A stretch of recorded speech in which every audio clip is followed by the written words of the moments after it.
കിഴിശ്ശേരിയിൽ auto driver ജീവനൊടുക്കിയതിൽ MVDയെ ന്യായീകരിച്ചും ഷൗക്കത്തിനെതിരെ വ്യക്തിഹത്യ നടത്തിയും youth league നേതാവ് CK ഷാക്കിർ. യുക്തിവാദം തലക്ക് കയറിയാണ് യുവാവ് ജീവനൊടുക്കിയത്. സാമാന്യ ബുദ്ധിയുള്ളവർക്കും വിശ്വാസികൾക്കും ഉൾക്കൊള്ളാൻ കഴിയുന്നതല്ല അദ്ദേഹത്തിന്റെ നിരീക്ഷണങ്ങളെന്നും വിമർശനം. നിലവിലെ നിയമപ്രകാരം MVD കുറ്റക്കാരനല്ലെന്നും ന്യായീകരണം. വിവാദമായതോടെ പോസ്റ്റ് പിൻവലിച്ചു.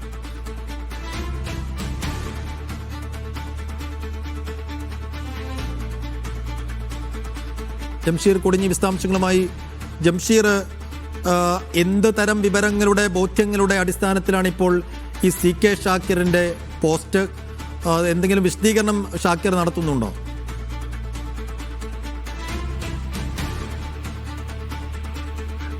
സൈഫു, ഈ മരിച്ച, അതായത് ഓട്ടോയ്ക്ക് ഫിറ്റ്നസ് സർട്ടിഫിക്കറ്റ് ലഭിക്കാതിനെ തുടർന്ന് ആത്മഹത്യ ചെയ്ത ഷൗക്കത്തിനെതിരെ വ്യക്തിഹത്യ നടത്തുന്ന രീതിയിലാണ് ഇപ്പോൾ യൂത്ത് ലീഗിന്റെ ദേശീയ സെക്രട്ടറി ആയിട്ടുള്ള CK ഷാക്കിർ ഫേസ്ബുക്കിൽ വിമർശനം ഉന്നയിച്ചിരിക്കുന്നത്. അദ്ദേഹത്തിന്റെ ഫേസ്ബുക്ക് പോസ്റ്റിൽ പറയുന്നത്, യുക്തിവാദം തലക്ക് കയറിയതാണ് ഈ യുവാവ് ആത്മഹത്യ ചെയ്യാൻ കാരണം.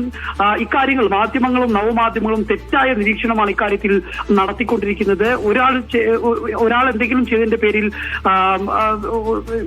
ഒന്നും ചെയ്യാത്തവരെ ശിക്ഷിക്കരുത് എന്നുള്ള തരത്തിൽ, അതായത് ഈ MVD ഉദ്യോഗസ്ഥരെ ശിക്ഷിക്കരുത് ഇതിനകത്ത് എന്നുള്ള അടക്കമുള്ള കാര്യങ്ങളാണ് അദ്ദേഹം പറയുന്നത്.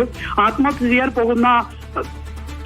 ചെയ്യാൻ പോകുന്നു എന്ന് ആ മനുഷ്യൻ FBയിൽ ഇടുന്നുണ്ട്. മനുഷ്യനെ കുറിച്ചും ഈ ലോകത്തെ കുറിച്ചുമൊക്കെ അദ്ദേഹത്തിന് വേറിട്ട അഭിപ്രായമാണ്. അത് സാമാന്യ ബുദ്ധിയുള്ളവർക്കും വിശ്വാസികൾക്കും ഉൾക്കൊള്ളാൻ കഴിയുന്നതല്ല അദ്ദേഹത്തിന്റെ നിരീക്ഷണങ്ങൾ എന്നുള്ള അടക്കമുള്ള കാര്യങ്ങളാണ് അദ്ദേഹം പറയുന്നത്. അതോടൊപ്പം തന്നെ MVDയെ ന്യായീകരിച്ചുകൊണ്ടും അദ്ദേഹം ഈ കുറിപ്പിൽ പറയുന്നുണ്ട്. നിലവിലെ നിയമപ്രകാരം ഇക്കാര്യത്തിൽ MVD കുറ്റക്കാരനല്ല. നിയമം എടുത്തു കളയണമെന്ന് MVD തീരുമാനിക്കട്ടെ. ആത്മഹത്യ ചെയ്ത വ്യക്തിയുടെ വാഹനത്തിന് 10 മാസം മുമ്പാണ് ആദ്യം MVD ഫിറ്റ്നസ് നിഷേധിക്കുന്നത്. അതിനുശേഷം 7 മാസവും കമ്മ്യൂണിസ്റ്റുകാരായിരുന്നു കേരളം ഭരിച്ചിരുന്നത്. പിണറായി വിജയനായിരുന്നു കേരളം ഭരിച്ചിരുന്നത്. MVDയെ കുറിച്ച് ആ സമയത്ത് തന്നെ ഇദ്ദേഹത്തിന് ഈ ഫിറ്റ്നസ് കിട്ടാത്തതാണ്.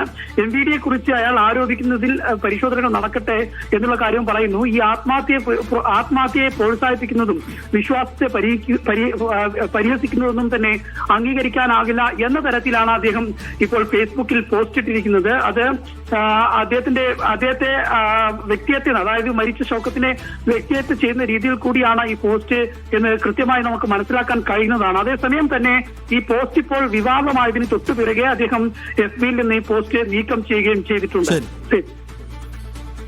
ജംഷീർ കൊടിഞ്ഞാണ് വിശദാംശങ്ങൾ നൽകിയത്.